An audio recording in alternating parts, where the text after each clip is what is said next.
welcome to HITC Sport, and yes, sorry lads, I'm 1 week late. 4 words that utterly terrify most men on planet Earth, but don't worry lads, alright? I haven't been pissing on any sticks. This is purely to do with the Champions League group predictions video I said I'd do. Sorry lads, I've been too busy crying in the bath about the existence of Patrick Bamford and bothering the local sheep, but alright, I'm here now, alright? Lads, me and predictions go about as well together as Elliot Crawford and trips to the dentist. I mean, isn't that who the kids like nowadays? Elliot Crawford? Do you guys still like Yu-Gi-Oh?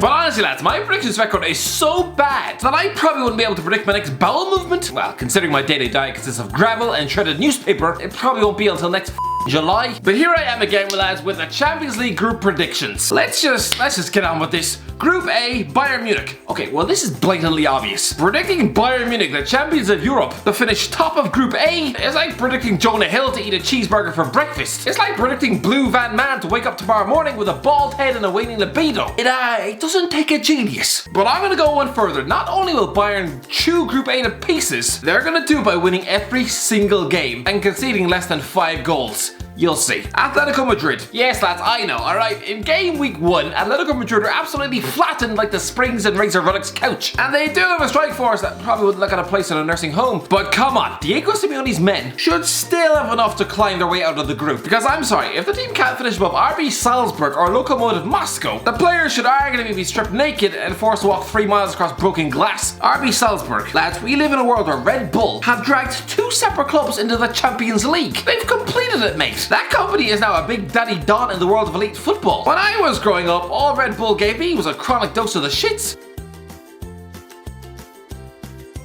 Anyway, I'm tipping Salzburg to finish 3rd in the group. Lokomotiv Moscow. Yeah, spoilers Lokomotiv Moscow, your European adventure is going to end within a matter of weeks. And yes, I realize telling the bright-eyed and hopeful Lokomotiv fans that they're actually going to finish bottom of the group, it'd be like telling a small child that Santa only has 6 weeks to live. But I'm sorry lads, right? You have a squad stuffed to the brim with bang average Russians. You're captained by a nearly 40-year-old veteran Charluka. And I realize the former Swansea flop Eder scored the winner in the Euro 2016 final, but aside from one lucky shot, his career has been a big pile of horse sick. Group B, Real Madrid. Yes, I realise, alright, Real Madrid are technically currently bottom of Group B after losing at home to Shakhtar Donetsk. But lads, I promise you, if Madrid finish bottom of the table, then I will hand on heart relocate to the west coast of Kazakhstan and open up a video shop that exclusively sells Borat DVDs. I'm pretty sure that's how you end up in a life support machine. Madrid are obviously winning this group. Who's gonna stop them? Inter Milan?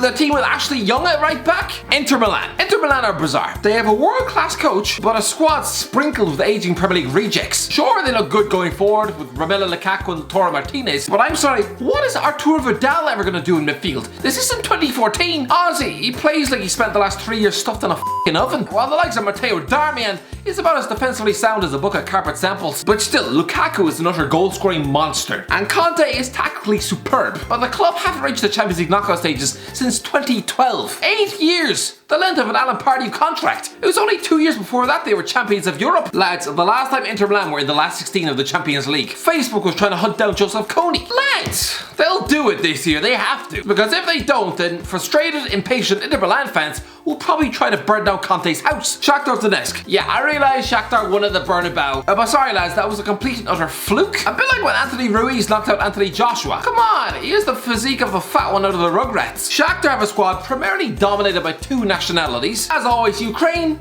and Brazil, which is just bizarre. Why do so many Brazilians dream of growing up to play in Ukraine? Donetsk has essentially become f***ing Gort. Shakhtar will finish 3rd in the group. Borussia Mönchengladbach. Listen, Borussia Mönchengladbach are a decent unit, but will be completely out of their depth in the Champions League. Yeah, they got a credible 2-2 draw at the San Siro on the opening day, but they will not have enough to get out of Group B, or even to finish 3rd. Group C, Man City. Okay, this isn't even a prediction.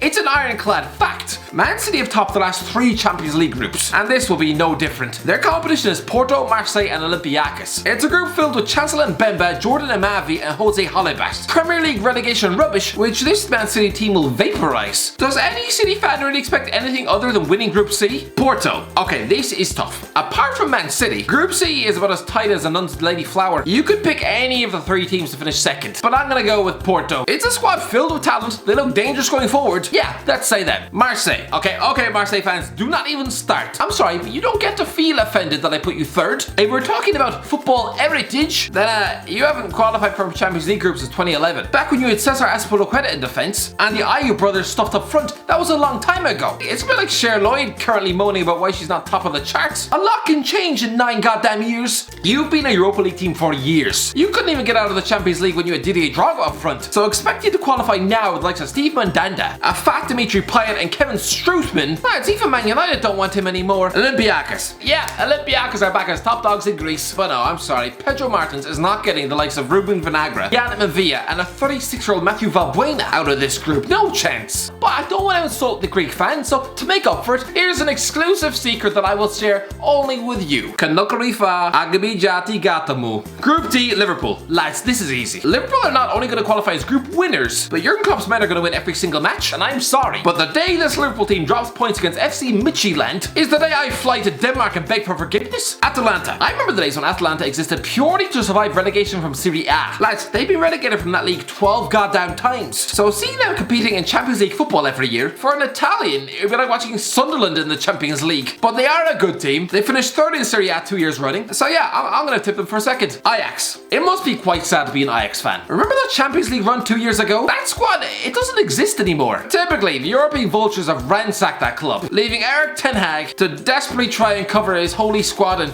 sell a tape. They'll limp over the line into third, but they're not getting out of this group. FC Midtjylland. Good old FC Midtjylland. A Danish football team most of you only remember as the team who kicked off the career of a teenage Marcus Rashford back in 2016. Listen, this Danish outfit stuffed in the Champions League, they look very out of place. Group E, Sevilla. Listen, show some respect to Sevilla. They've won the Europa League 6 goddamn times. They nearly beat Bayern Munich in the Super Cup. This club lives for European competition. Sure, on the face of it, they have a 30-year-old Newcastle flop shoved up front, but so did AC Milan and they kept winning the Champions League. Sevilla are a good, experienced team with European pedigree. Yeah, they're winning this group. Chelsea. See, you're getting second, alright? It's not all bad, lads. Chelsea are a work in progress under Frank Lampard. If they can avoid stupid results against Rennes, they should be just fine. And considering they've robbed them of their goalie, I think they'll have enough to get over the line. Krasnodar. Yeah, lads, Rennes fans are going to be absolutely furious. The fact that I've tipped them to finish below Krasnodar, a team with Remy Cabella and a 34-year-old Marcus Berg. Lads, every Champions League season has one team suffering an absolute meltdown. It used to be Man City under Roberto Mancini, but this year it's going to be Rennes. Lads, they won't win a single game all competition. So, good news for Krasnodar, Rennes.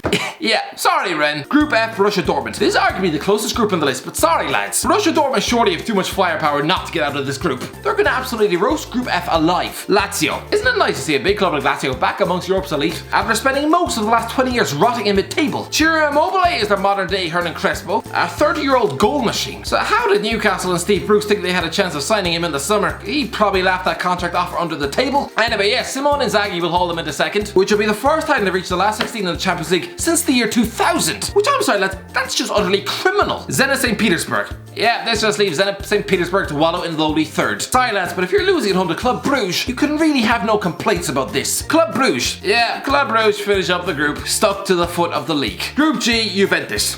Group G, Ronaldo versus Messi. Pjanic versus Arthur. It's basically a battle between Barcelona and Juventus for top spot. And considering Barca began the season very sloppy under Ronald Koeman and are still traumatized by that Bayern Munich meltdown, with their best player of all time not really wanting to be there, then yeah, Juventus will easily steamroller into top spot. Barcelona. Yeah, Barcelona are in utter crisis this year, but even I'm not insane enough to tip them to go out of the group stages. That is just lunacy. Dynamo Kiev. I think everyone knows that Dynamo Kiev and Ferencvaros are basically in a battle for third spot. I'm gonna go with Dynamo for one fairly obvious reason. Ferencvaros. You've just signed Adam Bogdan. How are they even in this tournament? Oh, they're going to be utterly ruined. Group G, PSG. Listen, PSG are European bottlers, we know this, but they should still have enough to win this group. I realise they lost at home to Man United, but are you telling me this set of players isn't capable of winning 15 points from the next 5 games? Their forward line is utterly ridiculous. Man United. Yeah, Man United fans are probably fuming. They've just beaten PSG. They've won the hardest game of the group so far. Yeah, but let's not pretend all their problems have magically gone away. They'll drop points, probably against RB Leipzig, and I wouldn't put it past Harry Maguire to come unstuck in Turkey. That's probably too close to the Greek police for his liking. Man United look nervous against Chelsea. They don't have an aspiring manager. Second, RB Leipzig. I realised RB Leipzig had a great season last year. Sure, a great last 10 years. But they've also seen a guaranteed 30 goals a season ripped out of their team. And he's being replaced with a guy who 18 months ago was seen as a Crystal Palace junk. Sorry lads, third in the group. Istanbul Başakşehir. Yes, Istanbul Başakşehir are in the Champions League with a 35-year-old Demba Ba, a guy who by all rights is lucky not to be spending the rest of his life in a wheelchair. This is a club who were only founded 30 years ago, and they were refounded 6 years ago. And they're in the Champions League already. Lads, half the teams in this group didn't even exist a few years ago. Anyway, that's the end of it, lads. Let me know in the comments if you enjoyed the video. Let me know. If I got these wrong, give me your predictions. If you enjoyed the video, don't forget to like, share, subscribe, and as always, I'll talk to you in a while.